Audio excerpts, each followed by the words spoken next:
aqoontaada iyo khibraddaada waxa aad ku kabi kartaa adiga oo ku dayda dadka aad rumaysan tahay in aad sidooda oo kala noqoto ee shaqadooda ku wanaagsan.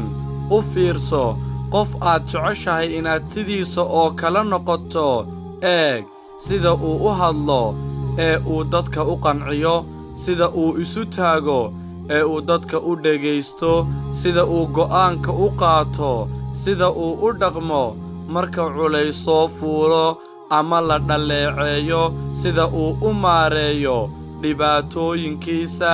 Taa macnaheedu maaha qof aanad ahayn iska dhig, balse waa aqoon ka korodhso oo ha isku hallaynin wixii aad buugaagta ka akhriday.